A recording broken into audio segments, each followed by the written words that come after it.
The Midrash that we're going to study this week happens not to come directly from Parashat Tetzaveh, but rather from Parashat Beha'alotcha. It's a Midrash that appears in several versions. We'll have to talk a little bit about this. Why it is that Midrashim don't always... there's a bit of variation and variability in between citations for the Midrash. But this particular one happens to be very very famous and very well known amongst students of the Midrash. And it has a bizarre character to it in terms of Midrashim. So we did last week we studied a Midrash Halacha, where the Midrash attempts to explain why it is that although the words in the pasuk don't necessarily aren't forcibly to be read in a particular way, you could interpret that key a little bit differently, and then all of a sudden it becomes an obligation and not just a circumstance. Out of which the Midrash wants to teach us an interesting halacha. Here, the Midrash gives what it does often enough in other places. It gives us some kind of a mashal. It gives us like a parable, if you will. We'll talk about that too. So no better way to learn the Midrash than just to dive right into it without too many explanations. This was probably the best copy that I could find. In other words, I copied this directly off something that was on a PDF on the computer already. Notorious is the Midrash for not having very well printed, very well connected letters, only because these are like copies of copies. But anyhow, the Midrash in question is Midrash Bet. If you're looking in the right column, we're about 8 or 9...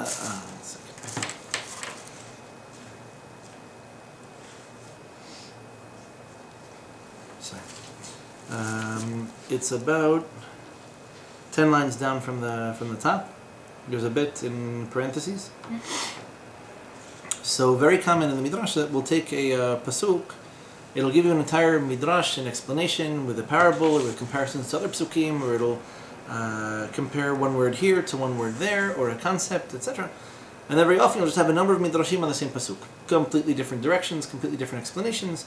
Or just analyzes, a different word in the operative phrase. But in this particular case, Hannukah and Purim is the theme of the first couple of midrashim on the parasha. So Midrash Bet, Hannukah and Purim. If anyone would like to volunteer to read, you're more than welcome to. Abigail, was that a yes? I can. I wish I could. Yeah, it's without Nukudot. I understand. I don't want to put anybody on the spot. I'll put Abigail on the spot, but everybody else... I really wish I could read it, believe me. It's okay. I don't mind reading it. I wish I had there are punctuated versions, but to be honest, I don't care for the punctuation, so it's just as well, because often enough they punctuate according to Ashkenazi tradition, which is not necessary. No offense to any Ashkenazim who are present who may be listening, but yeah, please go ahead. Go ahead. But often enough we punctuate differently and for good reason. So the second Midrash on Hannukah and Purim. The Midrash reads like this. We could, by the way, in Aramaic sometimes, or at least even in the Midrash's Hebrew, sometimes a little bit of Aramaic holdovers. So often enough, instead of atar, it'll say at, or in the Yerushalmi, it'll say ant, like it does we do in Arabic. So, אתה מוצא 12 שבטים שהקריבו קורבנות לחנוכת המזבח, right? You find Parashat Beha'alotcha follows Parashat Naso. Parashat Naso happens to be the longest parasha in the Torah, and it happens to be very repetitive in that you have all 12 Shevatim bringing Korbanot. And all the Korbanot they brought were identical. And really, the Torah could have told us every Shevat brought the same thing, and or give us a first example and say, and so did Yehuda, Reuven, Shimon, etc. But Parashat Naso is exceptionally long, specifically because it talks about there's the end of the census of the nation, then we have a little bit about Nedarim, Nazir, Sotah, and then it goes on to this mess of 12 consecutive paragraphs that are practically identical, save for the names of the tribes that are mentioned in them. So Parashat Beha'alotcha refers to the Menorah in the beginning of it, and this is after Parashat Naso goes through these 12 Shevatim that brought their Korbanot, the Nesi'im, and the offerings that they brought for the inauguration for Hannukah Mizbeach, literally Hannukah Mizbeach, the inauguration of the Mizbeach. So, אתה מוצא 12 שבטים שהקריבו קורבנות לחנוכת המזבח. You find, if you read last week's parasha, that there are 12 tribes, all of whom they offered sacrifices for Hannukah המזבח. ושבט לוי לא הקריב. And so the tribe of Levi did not offer any sacrifice. Right? They sacrificed literally nothing. We'll talk about Shevet Levi being a Shevet or not being a Shevet in just a second. Here clearly we refer to them as Shevet Levi, so it seems to beg the question, why would they be treated any differently than anyone else? והיו מצירים ואומרים למה רחקנו מהקריב לחנוכת המזבח. And Shevet Levi in its entirety was regretful. They were pained by this, and they said, لما رحقנו מהקריב לחנוכת המזבח. Why would HaKadosh Baruch Hu distance us from sacrificing for the inauguration of the Mizbeach?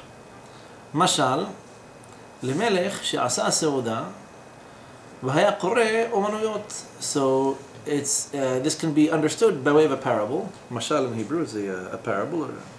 Interesting how Mishlei became proverbs in Latin, and in the Romance languages. Really, Mishlei means parables. It doesn't mean proverbs. Proverbs like axioms, like clever expressions or smart things. That's not what Sefer Mishlei is. It is very clever and very smart, but it's because it gives you parables to understand things that are more complicated than what you could normally understand. Not because it gives you smart, clever sayings that are good, like one-liners. Anyway, Mashal, למלך שעשה סעודה והיה קורא אומנויות. So this can be understood by the parable of a king who made a seudah, he called a big feast, and he summoned or he invited to this meal all kinds of professionals, let's say, artisans or professionals. היה אוהב אחד שאוהבו יותר מדי in the language of the Midrash isn't too much, but rather more than enough. In other words, a nice way of saying more than average or more than the others. So there was one Ohev, one dear friend of the king's, whom he loved more than the rest. Lo qara ohavoi imahen. And so this particularly well-liked individual wasn't invited to the seudah along with the rest of with these artisans. המצר לומר שמש ליבו של מלך עליי כלום שלא זימנני בכל סעודות האלו. So he began to suffer. He was troubled by this, and he says, maybe the king has something on me in his heart, something against me, literally something on me in his heart, that he didn't invite me to partake in these meals. כיוון שעברו אותן ימי סעודה and after the days of this feast were concluded, this particularly well-loved friend of the king's was invited. אמר לו, לכל בני המדינה עשיתי סעודה, ולך לעצמך אני עושה סעודה. He said, I put on a meal for the rest of the members of my kingdom, the important delegates or the important constituents, etc. So I made one meal for everybody. You in particular, you and I are going to have a private meal of our own. In other words, you thought you were being excluded because you were on a lower level, because you were outside of the group, because you weren't part of my inner circle. Quite to the contrary. I had a meal for everybody else, but you and I were on such good terms that we're going to have a special secret meal of our own. Right? Lama she'ata ohavi. Why? Because you are particularly fond of me, and apparently the feeling is mutual.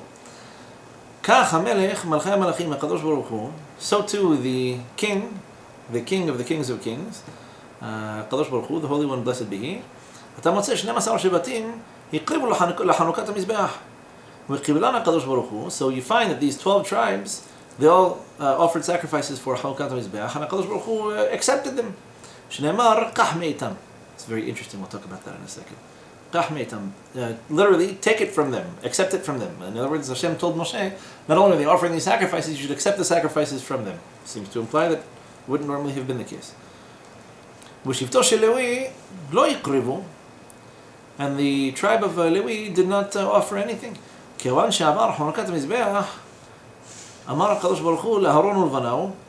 And once the inauguration of the Mizbeach had come to its conclusion, HaKadosh Baruch Hu says to Aharon and to his sons, Kol ha-shevatim asu Hannukah.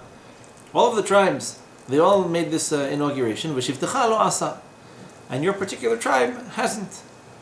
Lechach daber al Aharon v'amarata elav b'ha'arotcha et hanirot v'achar kach kach et Elohim. And then Hashem designates the Leviim, the context of the parasha, as this special, unique tribe. They have certain responsibilities and a certain special protected status. So the Midrash, really, we mentioned this last week in the name of Rav Kook, you have to learn the Midrash the way we learn Talmud.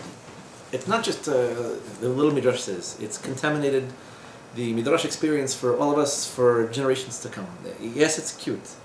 There are Midrashim that say really fantastical things. There are Midrashim that give you measurements and give you ages and sizes and numbers, and they say sometimes very touching things, sometimes things that appear to be very far-fetched, but the Midrash itself is not always the point. Right? We mentioned this last week, the concept of the Pardes, how you have Pshat, Remes, Drash, and Sod.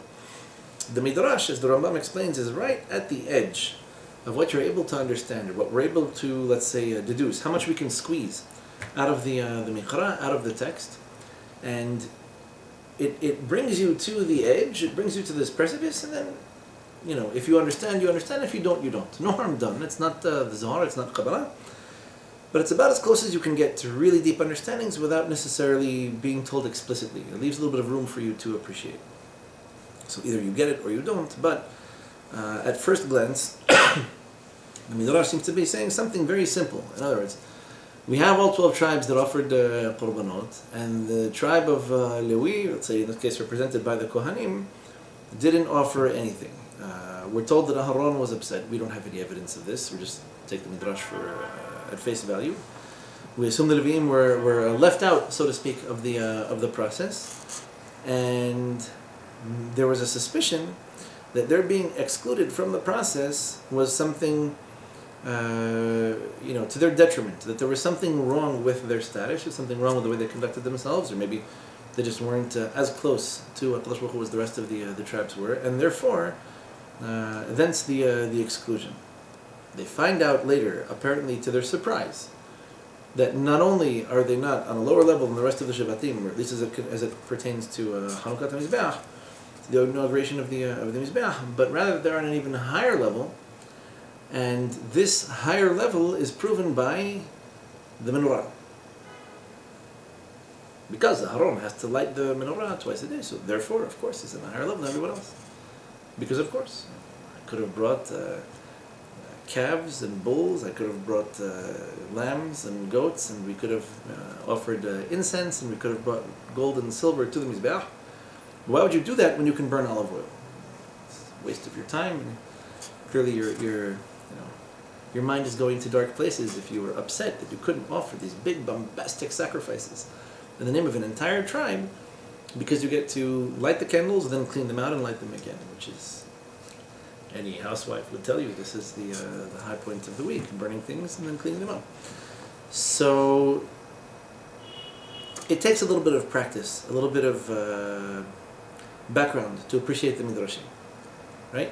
If I were to translate this into a book, which is why I didn't translate this into a book, if I were to translate the Midrash very simply, I would tell you Aharon was upset and then Hashem made him happy, which is great. This is somewhere between pre-K and kindergarten. We would come to this conclusion that, Aharon, and the Bible critics, of course, would write, he's just a person, right? He's got feelings like I have feelings. I get hungry, he gets hungry. I get upset, he gets upset.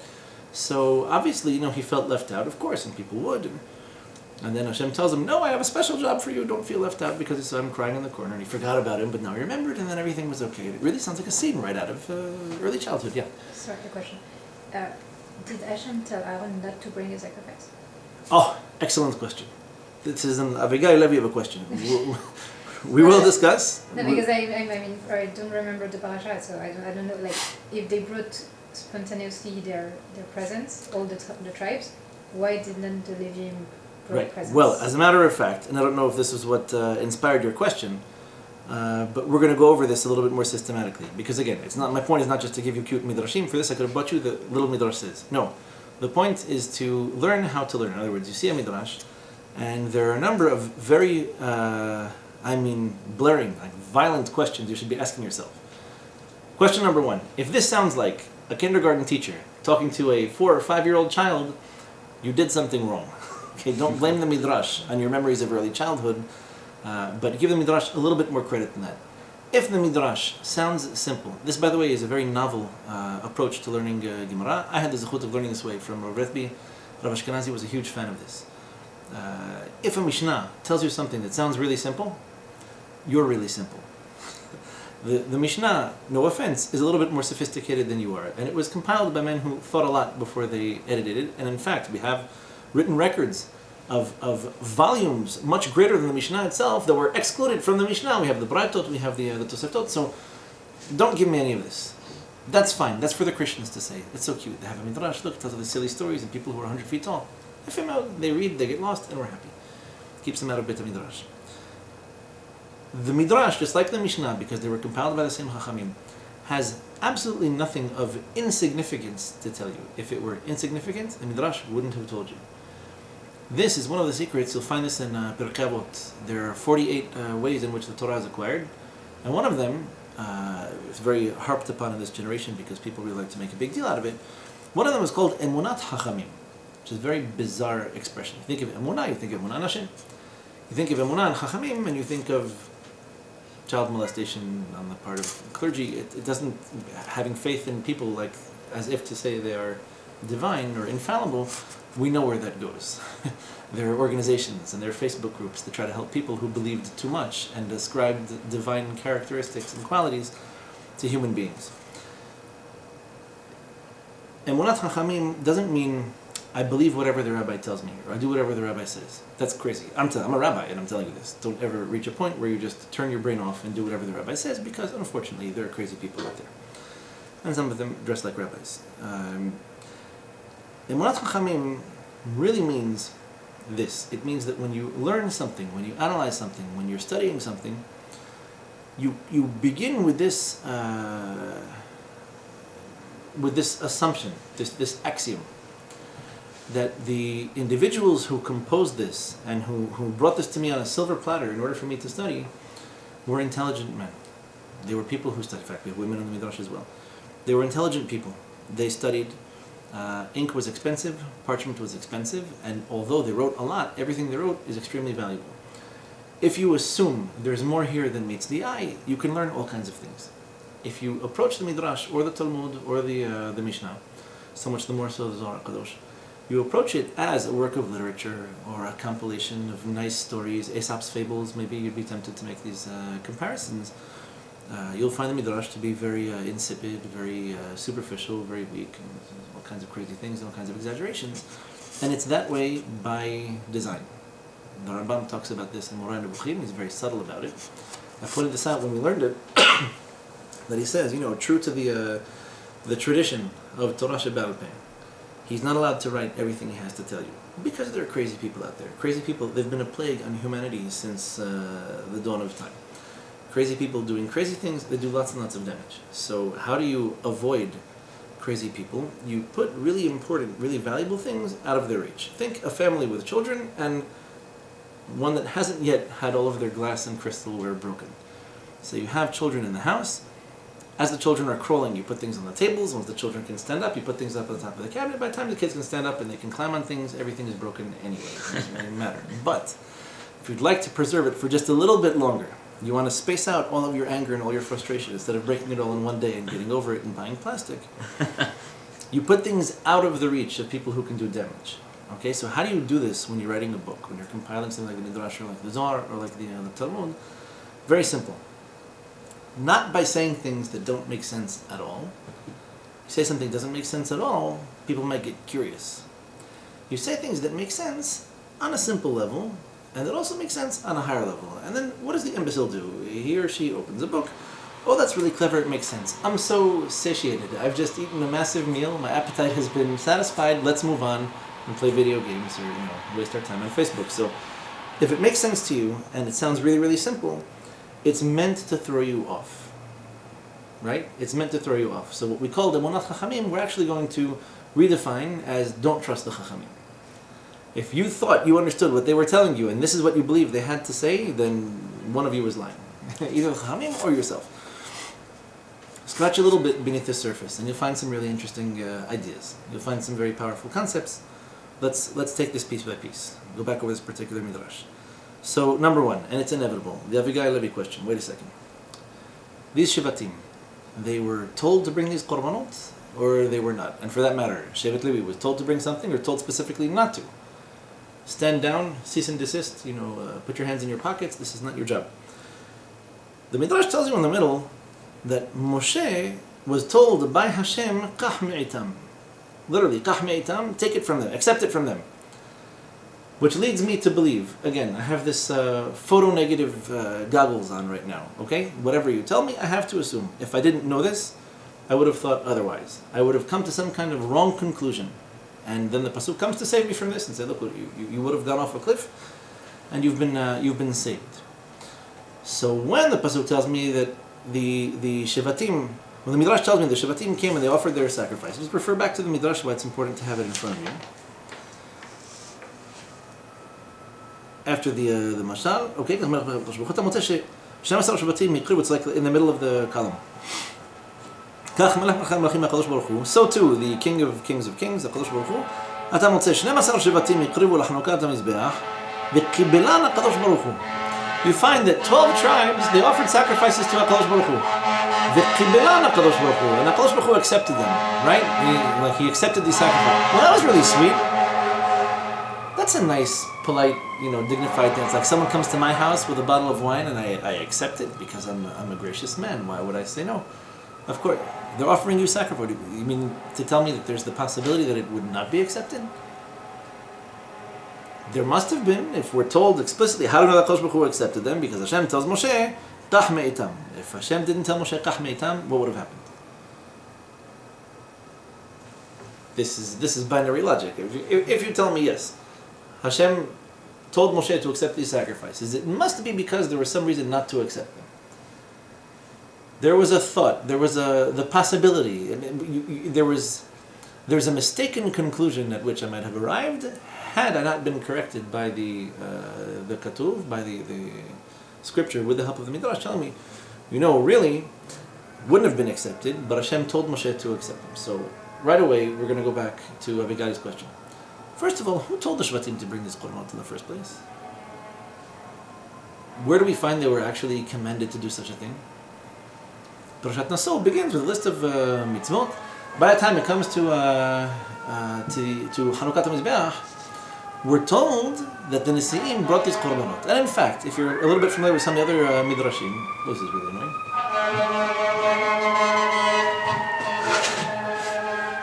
No, shut up. So,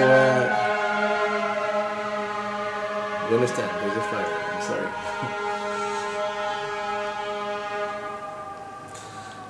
So, if you go to the beginning of these paragraphs that introduce the concept of the inauguration of the Mizbeach, you'll find that nowhere did HaKadosh Baruch Hu tell them to do this. And in fact, there are other midrashim that describe this whole process, and they say, check this out, you have to appreciate this. None of the Nesi'im had actually conspired with any others. They all had this idea that they wanted to bring a sacrifice. And they wanted to offer things to the Mishkan. And believe it or not, these sacrifices were identical. This was a stroke of Ruach HaKodesh. So they were inspired, they were motivated to bring these korbanot. And the fact that everything worked out such that they're all identical, this smacks of other incidents of Ruach HaKodesh where it was, let's say, synchronized prophecy. I'm thinking along the lines of, can you think of any other examples of synchronized prophecy? Shirat Hayam. Shirat Hayam, classically enough. Everybody opens their mouth, and this is what comes out. So I might have been more inspired by one makkah over the other. I might have been more impressed by the revenge taken on Paro. But the psukim came out in this way, in this order, because everybody was inspired by Nebuah. Happened at the same time, and it's all synchronized. So here we have a miniature, a microcosm, if you will, of this concept, as it applies to the 12 Nesi'im. No one told them to bring a Qurban, and when they did bring Qurbanot, they brought the exact same thing. All the Qurbanot are identical. Back up a little bit. If no one taught them to bring a Qurban, what's Aharon upset about? No offense to anyone. Well, maybe he understood the concept that it was by Ruach HaKodesh that they all brought it, so why didn't he have that Ruach HaKodesh? Yefeh. What you're saying, the Eitz Yosef says. This is a Pirush who points this out, and he says, okay, you might have missed this the first couple of times around. But if we have other midrashim elsewhere that point this out, and they say, this is a miraculous thing. Ruach HaKodesh had descended upon all the Nesi'im, and they all realized, this is the right thing that what HaKadosh Baruch Hu expects of you. How could it be? We don't inaugurate the Mizbeach. I didn't bring anything. It's like, oh my God, we're going to an Azkara, and I didn't bake a cake or bring cookies or do something. It's like, Decency would dictate that something be brought with you. So here the Nesiim are all impressed by the moment, and to such an extent that Ruach HaKodesh descends upon them, and they're prophetically inspired to bring the korbanot. And this prophetic inspiration happens, apparently, to skip over Aharon and the rest of Shevet Levi. And so now the discussion becomes, wait a second, is he really on a higher level than them, or is he on a lower level than them? Or for that matter, at least in this particular instance, did they receive a prophecy that he didn't? Because that's insulting. As a prophet, I expect to receive most of the major communiques that go between HaKadosh Baruch Hu and his flesh and blood representatives. This one went right over my head. I didn't even get a BCC. And I'm indignant. I expected to get something and I got nothing, and this is already offensive to me. So Aharon, what's he upset about? Technically, nobody told the Nevi'im to bring anything. Technically, that's not really true. Technically, they all received Ruach HaKodesh. They got some kind of prophetic inspiration or prophetic motivation to do this. It was such a powerful and such a crystal clear nevuah that they all bring the same thing. And this is what Aharon feels left out about. Why would such a beautiful nevuah, why would this harmony, this synchrony, skip right over my head? And I sit here, I'm bringing sacrifices and doing my thing, but why am I left out of this prophetic circle? And so what's this meal the Midrash is referring to, that the king invites his friends, doesn't invite this one? He tells him, oh, you thought it's because I don't like you, Oh, okay, now we're already in second gear. Now we can look at this a little bit more seriously. So Kadosh Baruch Hu has this plan. And the plan is the Mizbeach has to be inaugurated. And for the Mizbeach to be inaugurated properly, really everyone has to be present, or at least representatives of the respective Shivatim have to be on the spot.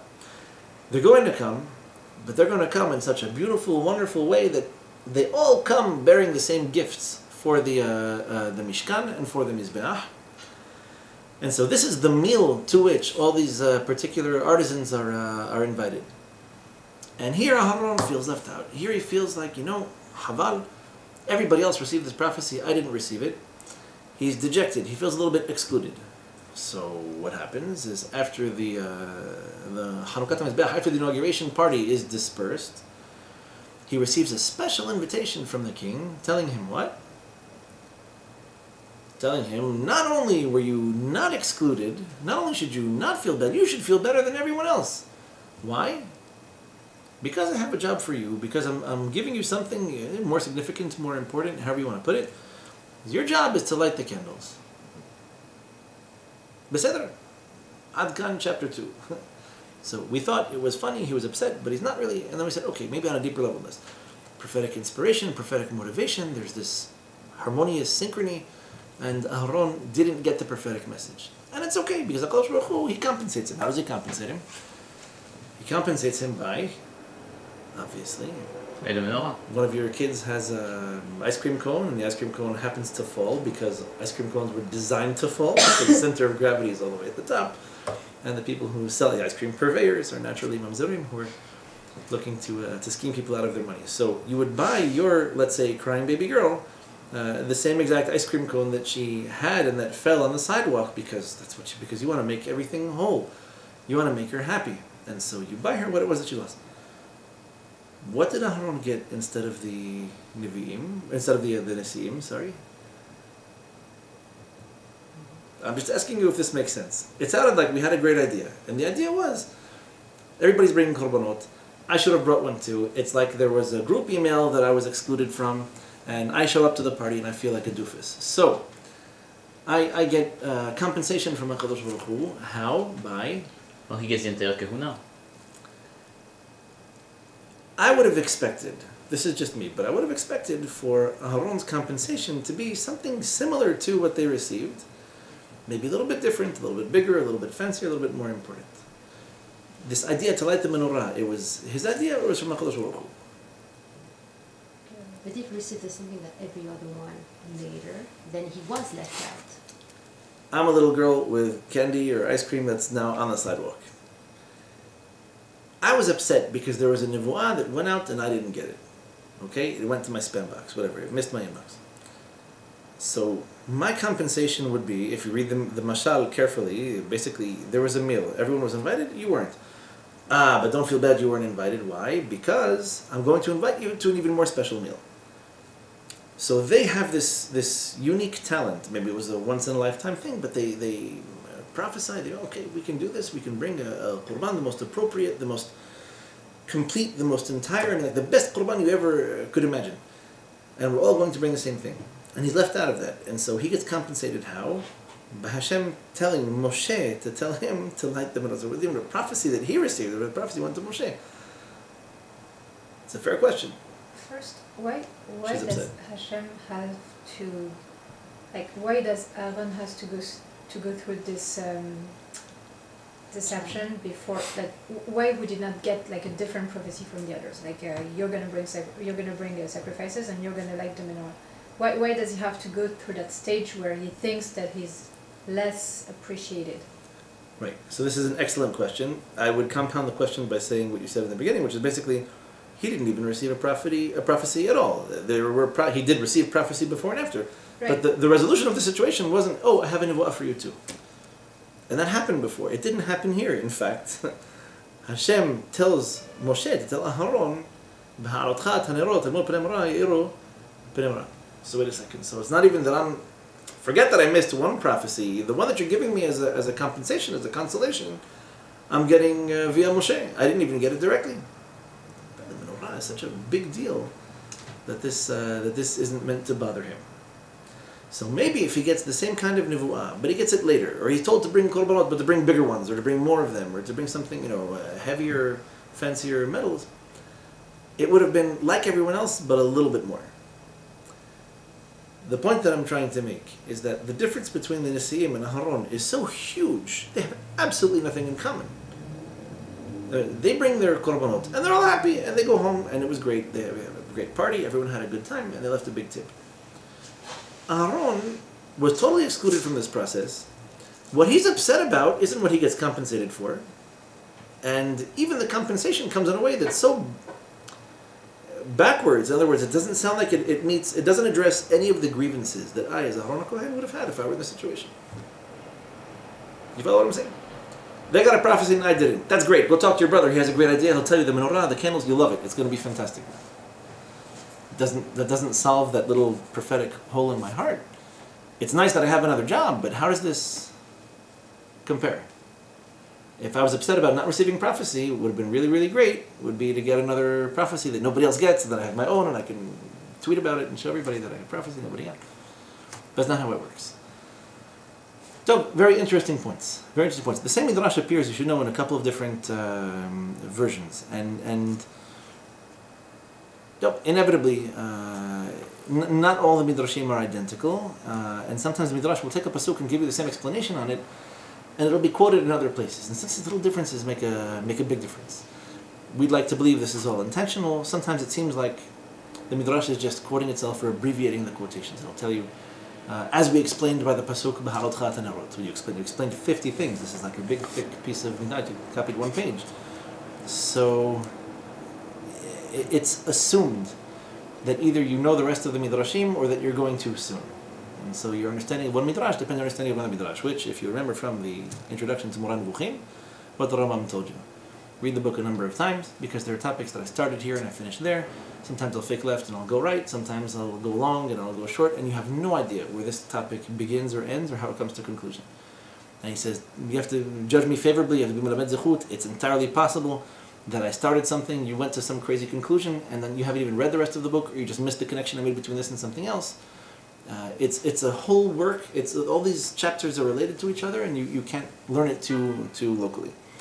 So the way this appears elsewhere, partially in Parashat Tetzaveh, partially because the menorah is mentioned a number of times in the Torah, is that Hayecha shelecha gadol mishelahem. Like you should know. Not only should you not be upset, but your portion is much greater than theirs. They're like incomparably greater than what it is that they received. Let's back up a little bit and understand something about the menorah itself. So, the Nesiim, and if you think about it, really this is the simplest of all the pshatim. Even if you were to tell me that Aharon were prophetically inspired to light the menorah without having to be told by Moshe what these details were, the two forms of service are very different, right? First of all, they were bringing animals for the most part. They brought some gold, they brought some silver, they brought some qitoret, they brought some incense, and for the most part it was animals. there was a mincha that goes along with every animal, but the animal is the main course, so to speak. The couscous is great, but it's not a meal in and of itself. So what they're bringing is animal in origin. It's obviously expensive. For us, it's very valuable. This is what makes a sacrifice a sacrifice. It's something that you like. It would have been tasty and satisfying for you, but you give it up. You pass on the ta'anug, on the pleasure, in order to do something more meaningful and more significant with it. And so, in the eyes of the simplistic atheists, I like lamb, so God must really like lamb. A little bit of thyme and rosemary, and he goes crazy. And it doesn't need lamb, doesn't need condiments, it doesn't need any of this. It's the fact that the lamb is something valuable and precious to me that makes it worth anything as a qurban. And it's not because Hashem is hungry because he wants them, it's because it's meaningful to me and I'm willing to do something more divine with it, something more spiritual with it. The menorah seems, and this is really part of its very nature, is that it's not lit, it's not even animal fat that makes the candles burn. It's olive oil. And while olive oil is expensive in terms of oils, it's not something that's super difficult to come across in the Middle East. It happens to be pretty much infested with olive trees everywhere. So the point of the menorah is not the gold or the silver. It's not necessarily the fanciest of all the different forms of service in the Mishkan, but it has a significance, it has a meaning that goes way beyond, so to speak. There are lots of comparisons between Zayt Ranan. Yisrael, we have a discussion. The Nevi'im refer to us a number of times as Zayt Ranan would be like a fresh, mature-looking olive. Olives, when they're getting enough water, they're plump. They're full of oil. They're juicy. And so, why are we compared to olives?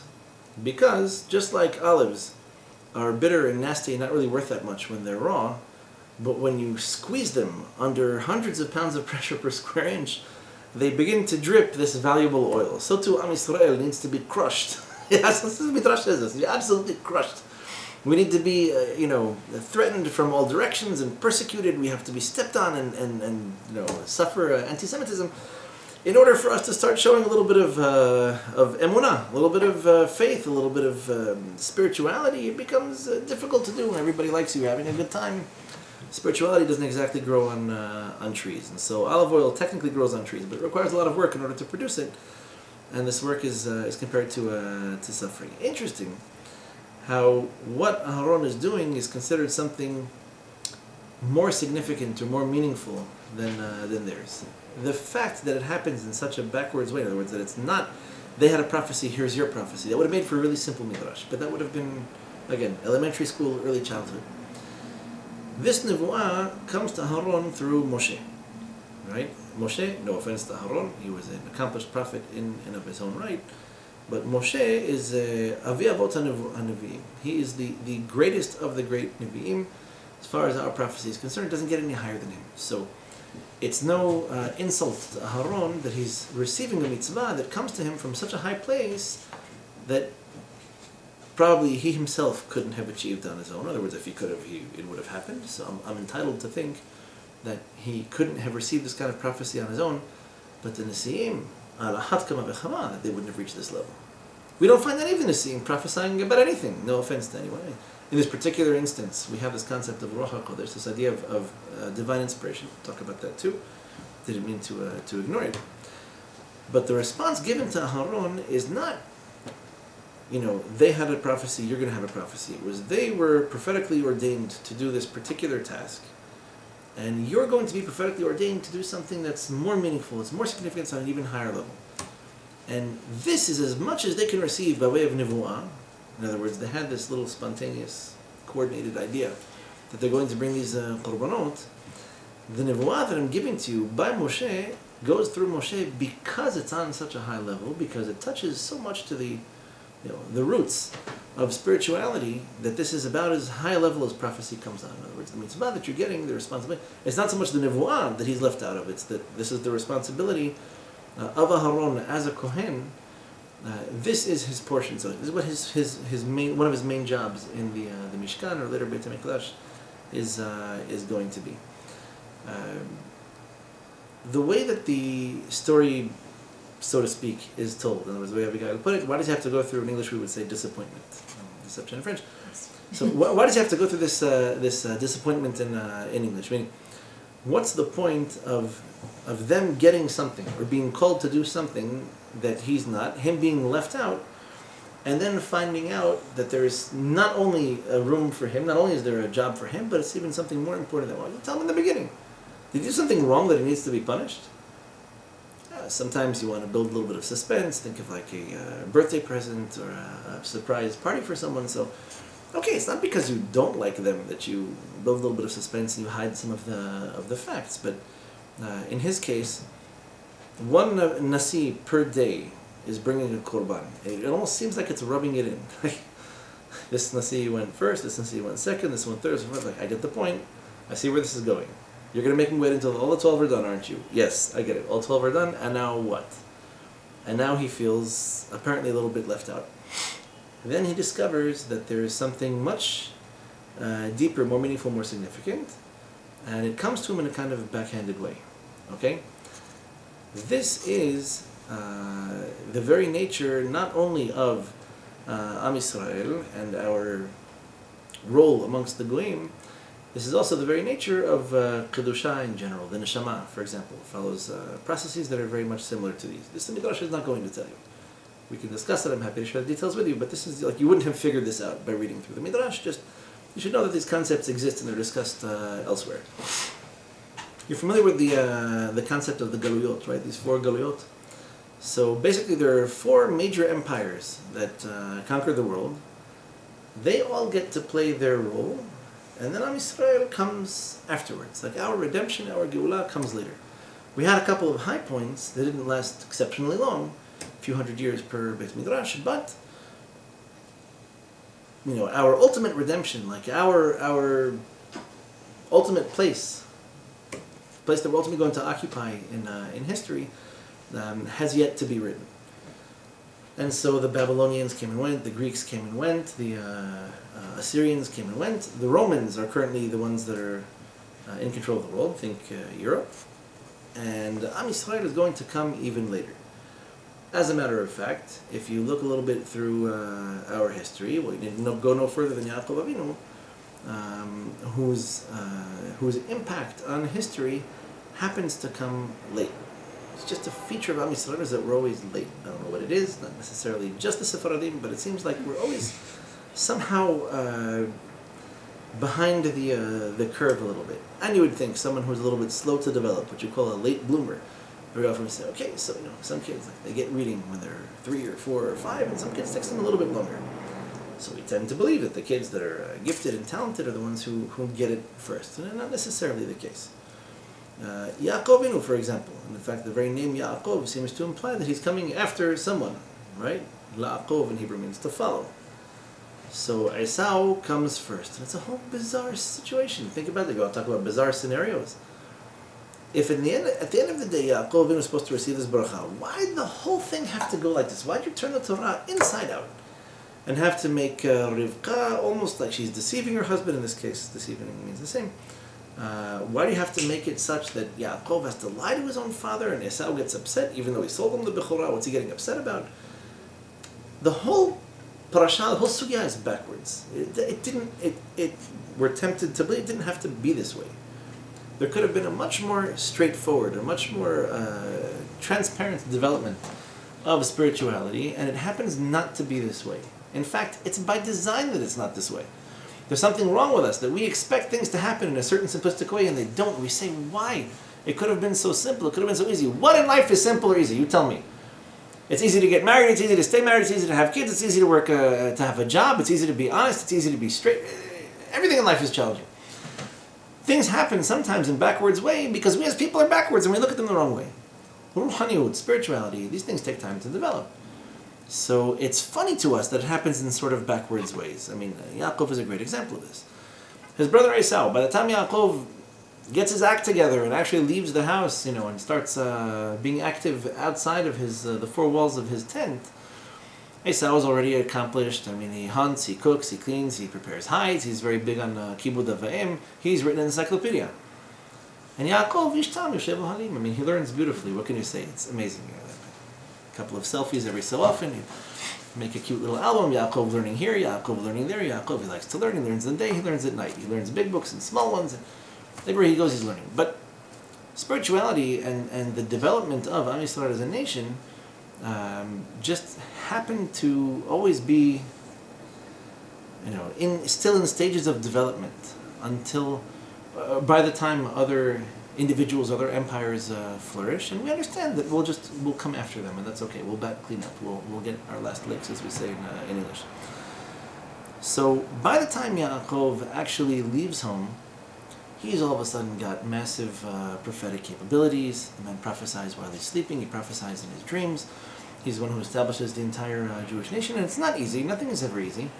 And in fact, when he comes back from Padan Aram and he meets Esau, Esau tells him, maybe we can travel together, etc. It could still be that he had some evil, vengeful thoughts.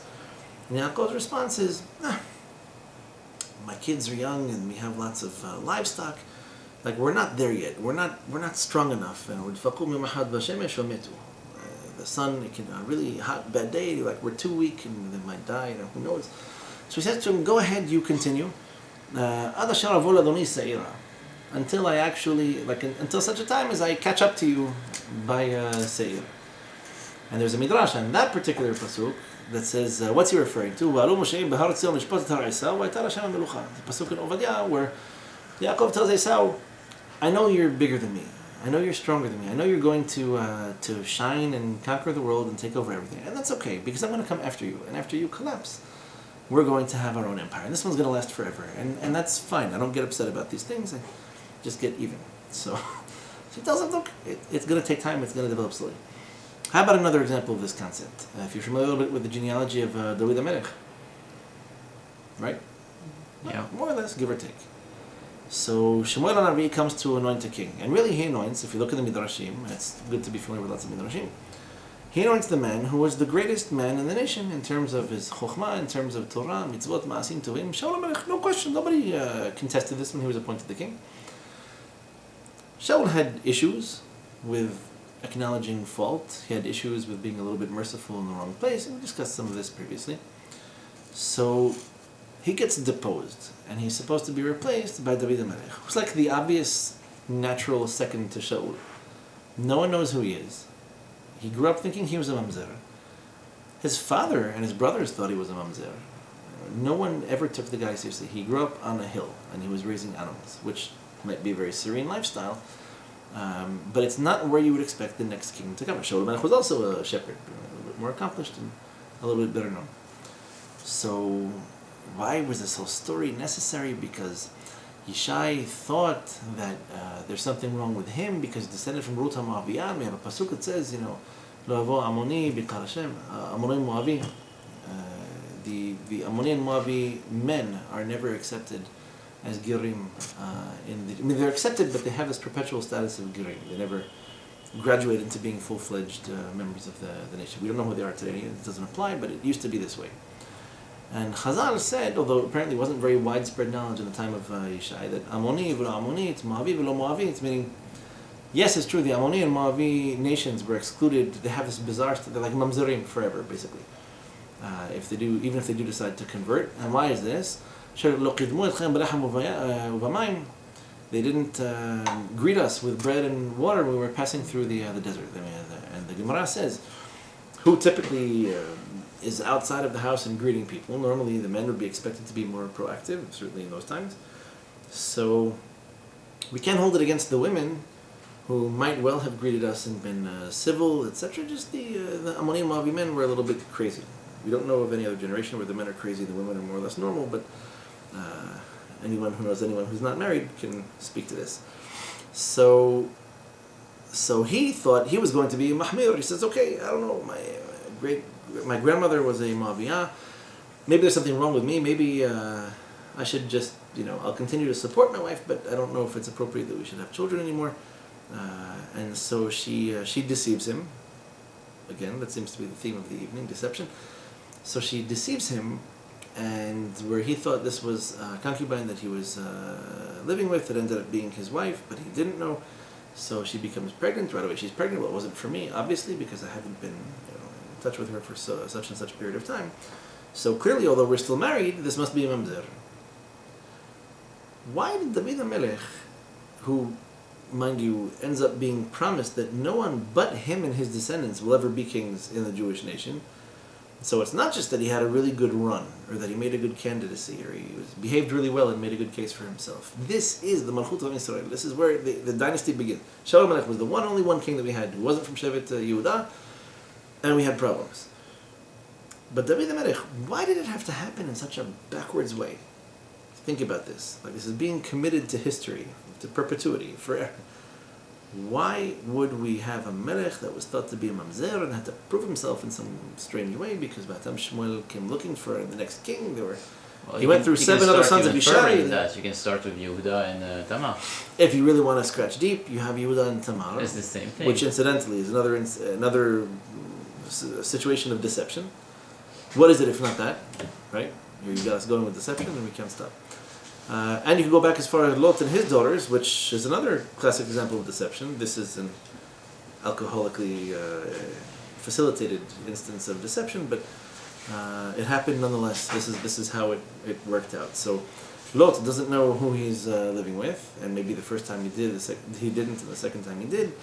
Yehuda doesn't know where he's going and what's going on with him, and then we find out the same thing by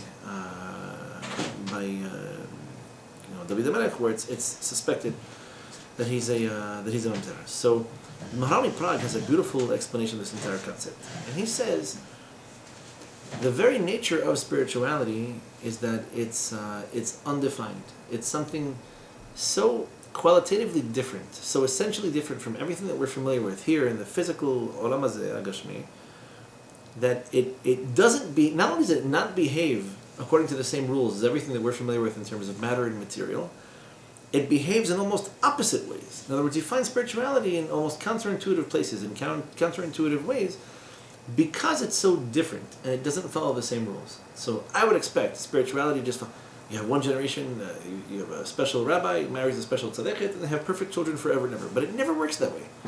The Gemara promises you don't find Torah for more than 3 generations in a family before usually the kids go off the beaten path. Happen throughout our history this way.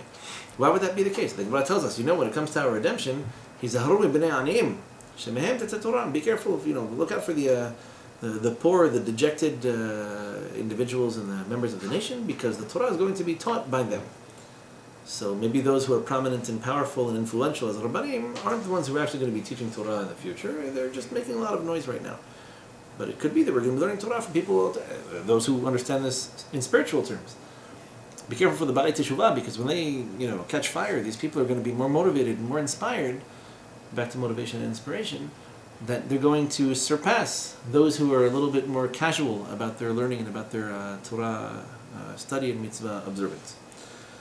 So spirituality behaves in very strange ways, and the important point that Maharal drives home, and he mentions this in many places throughout his works, is that it's unpredictable, almost illogical or counterintuitive, and when you understand this, you understand all kinds of secrets. Then things start to make sense. So in our particular case, because we're going to extrapolate from this to others, in our particular case, the Nesi'im bring korbanot, and Aharon feels upset. Why does he feel upset? Well, they bring korbanot and I bring korbanot. Who asked you to bring korbanot? Who told you this was your job? Or who told you this is what I expect from you? For them, this is the highest level of nevuah they can possibly achieve. In fact, it's the only time they're going to have such a nevuah. We were impressed. We saw they had this spontaneous, harmonic kind of coordinated, synchronized nevuah, and that sounded great. You're a professional navi. You do this for a living. You receive nevuah. You were the one who was speaking to Paro. You were transmitting nevuot back and forth between Moshe and the intended recipients. You're upset that they once received a nevuah, and it probably never happened again. Let's say they were part of the nation. They heard, the Shirat Hayam happened, and they were part of it too. Twice in their lives, these people had prophecy, and this is something that you do on a daily basis. You're upset about this. You're upset that they asked you to bring korbanot. Who asked you to bring korbanot? You're going to do something that's so much more significant, so much more meaningful. What is it? The whole concept, the whole idea of the menorah is that the candle, right? that the candle represents pinimiyut. It represents the inner chamber of things, so to speak. And how does the Midrash explain this to you? It tells you the king, he has circles of friends, spheres of influence, you can call this. So he has, like the simpletons, the people that never get invited to the king's palace. And then you have a certain group of friends, a certain group of supporters of, call it, friends, for what they're worth. And the king invites them over. And the king's best friend, his closest confidant, is almost upset, he's almost jealous. The king says, "You're jealous of these people, what do you mean? You and I, we have a relationship that's so much above and beyond this. Why are you even comparing yourself to these individuals? Of course I had a party for them. I put them all in one big group. We had a nice feast. I'm putting on a separate feast for you." What the Midrash is telling you is basically, you can look at yourself, in this case would be ourselves as Am Yisrael vis-a-vis the nations, because the concept is the same. The framework is the same. You can say, it's not fair. The Europeans, they have lots of natural resources. The Parnassah is a little bit easier over there. Maybe we should, in Israel, try to make our country look more like theirs. And we feel a little bit threatened and intimidated by nations that are bigger, that are stronger, that have oil, that have weapons, that have... And you could look and you could say, it's a little bit threatening, it's a lot. Maybe if Hashem really liked us, he would be doing this and he would be doing that. And here comes Midrash to tell you, are you crazy that you're comparing yourself to these people? If Chosh Baruch Hu wanted you to have this weaponry, he would have given it to you. If he wanted you to be a nation of billions or trillions, he could have made you this too. If he wanted these things from you, you would have had them. What you have is something so much more special, something so qualitatively different from what the rest of the nations in the world have, that if you look at it, mehila, like an imbecile, you'll draw the conclusion that Hashem likes them and he doesn't like you. Are you familiar with Nevuot like this? We read one of these for a haftarah, by the way.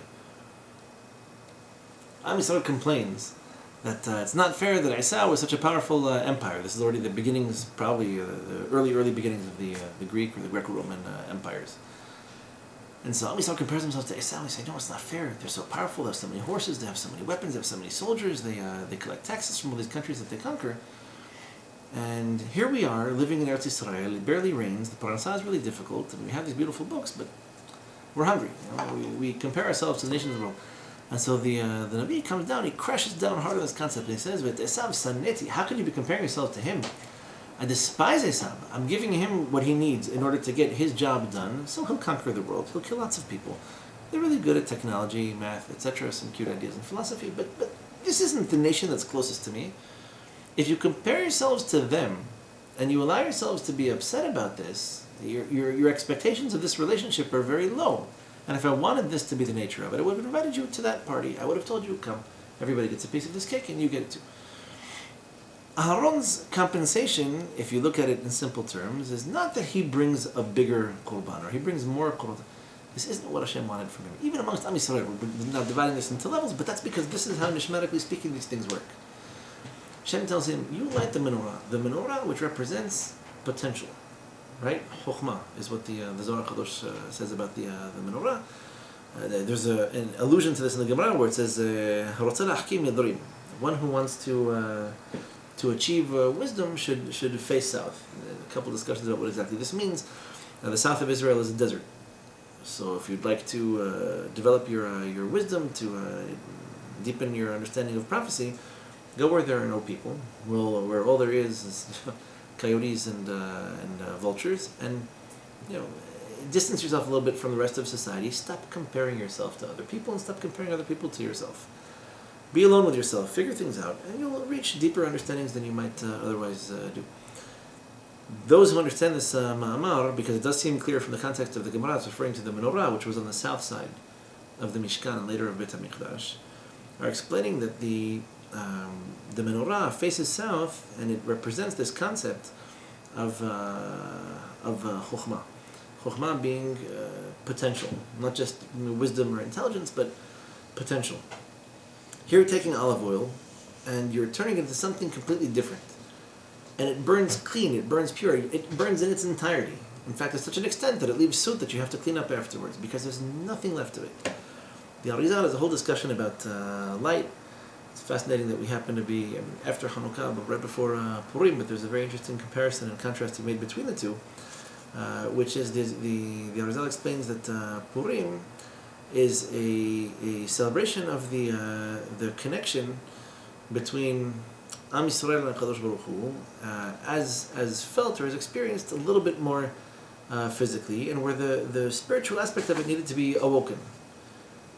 So we drink, we kind of confuse ourselves, but it's as if we're trying to reach a higher level than we normally can to appreciate the depth of the connection between HaKadosh Baruch Hu and Am Yisrael. Even when we're assimilated, Hashem goes out of His way to save us. Maybe it wasn't as bombastic and impressive as it was when we were leaving Egypt, where the miracles were revealed, but it happened nonetheless.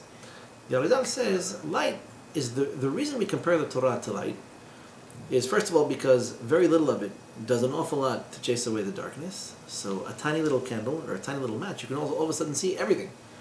It becomes clear. You know what to avoid, where there are obstacles, where there are problems, where there are challenges. He also explains how the nature of Torah, the nature of spirituality, is that they're very difficult to grasp. And he says, proof to this concept is that anything that you try to contain, or that you put in a container, in Olam Hazeh, inevitably leaves some kind of residue.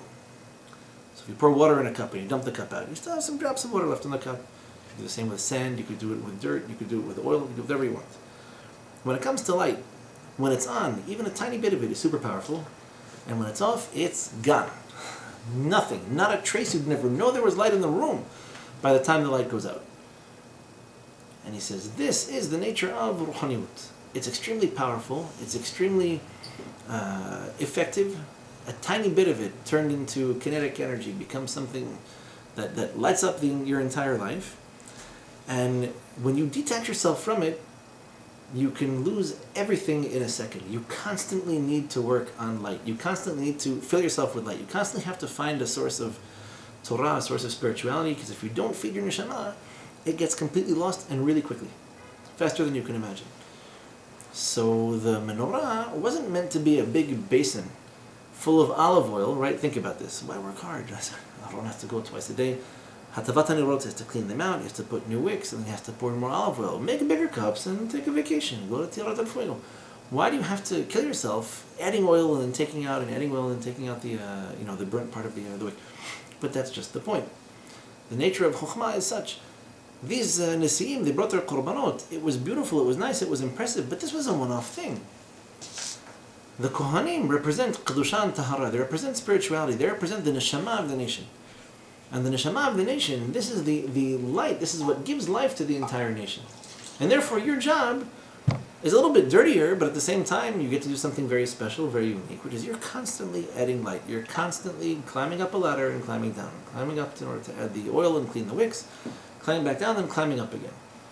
Very interesting. Aharon also happens to be, if you're familiar a little bit with his personal history, this is the Ohev Shalom, Rodef Shalom, Ohev Tabrot Muqarban Torah. He's the one who loves peace and who pursues peace. Ohev Tabrot Muqarban Torah. So you think of things like Shalom Bayit, right? It's very interesting how this comes together, where Shalom Bayit, 99 out of 100 times, you have a husband and wife who really like each other, and they got married because they really liked each other. They could have married other people, and they ended up marrying each other, so probably there are reasons for this, unless it's the parents putting pressure on them. And the lie that is Shalom Bayit is you do something that bothers someone, and then naturally, right, when the darkness takes over, there's no light left anymore.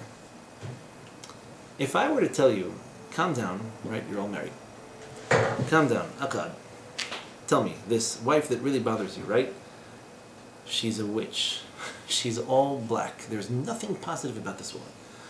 No, I wouldn't say nothing positive. So tell me something positive about her. I know all the bad things are gonna come out too, but something positive about her. I'm sure she works hard, and yeah, she puts up with this, and she deals with that, and sometimes she has to work and cook and clean and laundry, and sometimes this and that, and kids, and my mother, sometimes she's difficult with her, but she takes it and tries it. Really, when you break things down, they're 99.9% pure, like Ivory soap. That used to be their commercial, 99.44% pure. And there's this one thing that bothers you, so get over this one thing and everything will be great. If that's all you're looking at, you're going to see black. If everything else is taken in proportion and perspective, you'd appreciate this. This is Aharon's job. It's not just he's a nice guy and he happens to invite people for Shabbat lunch and tries to smile and make them happy. The idea behind Shalom Bayit is just this. He's constantly adding light. He's constantly saying, but she's a good woman, but she works really hard, but you understand your husband. He wakes up early, he goes to bed late, he works hard during the day. maybe gets a little bit impatient, but he's not a bad guy. He does this for you. He could have done it for somebody else, and he chose to make you his wife, and he supports you and the kids. So this idea of constantly making efforts in order to allow the neshama to shine, to allow the neshama to fill the body. Let's say to allow people to be nishmatically inspired, okay, nishmatically motivated, is the real job description of the Kohen, right? So, the idea of an educator or a Rav, anyone who's hopefully working in this larger domain of Torah, is to do just this, is to help add light. It's a constant effort, it's constant work. But if you want to kind of sum this up in a really nice sentence, Aharon was almost, maybe in a way, kind of upset or disappointed or jealous that these Nisi'im received a prophetic motivation or inspiration that he didn't receive. And so it was, coordinated, and it was synchronized, and it was nice, and it was really, and he wasn't a part of it. HaKadosh Baruch Hu's response to him is that you're the one who's supposed to be making efforts on behalf of the entire nation to inspire them and to motivate them. In other words, your job is to add light to people's lives. Your job is to inspire and motivate them. Your job is to constantly add light. Just like you add light to the Menorah, this is what you do on a daily basis. This is your purpose, this is your goal. Not to sit there and wait to be motivated or inspired. That's why the Nesi'im only had one Nevuah and it never came back. Your job is to be the one who adds light, who adds the nishmatic olive oil to everybody's motor, and who inspires and motivates the entire nation to strive for purity, to strive for clarity, to strive for spirituality. So it's as if Hashem is telling him, it's not that your compensation is, I'm going to motivate you too, don't worry. It's that you are everyone else's motivation. What do you mean? You're upset, you're jealous because they got something. I had to push that on them. If I didn't give them this prophecy, they wouldn't have received it, they wouldn't have merited it, they wouldn't have deserved it. Your job is to be the one who inspires the entire nation. And this inspiration is supposed to carry them into the darkness. This is the inspiration that keeps them. This is the whole concept of Hannukah, where although we were very assimilated, Divrei Torah were there. We just had to kick the coals a little bit. We could rekindle the fire. We just needed this motivation, inspiration. And where did it come from? No one. It came from no one. It's late and you're tired, and it came from no one. Hannukah story. What's the... Look at the Kohanim. The Kohanim were there all of a sudden say, hey, wait a second, where's the light? Oh, that's our job. You're right. I'm kidding. I apologize. The entire nation is assimilated. Everybody's crazy. But it's not their fault. It's ours. Because this is our job. This is our goal. And that's why the Hannukah, figures, the Menorah figures so centrally in Hannukah. Because this was the Kohanim. It was their job. And therefore, not for nothing, they're the ones who took charge and said, you're right. The nation is unmotivated, uninspired. That's our fault. Can't be mad at them for not being inspired or motivated. It's really our job, and therefore we're the ones who have to fix this. So, you guys seem a little bit out of it tonight, so mercifully let you go, and we'll meet not next week. I'll be out of town, but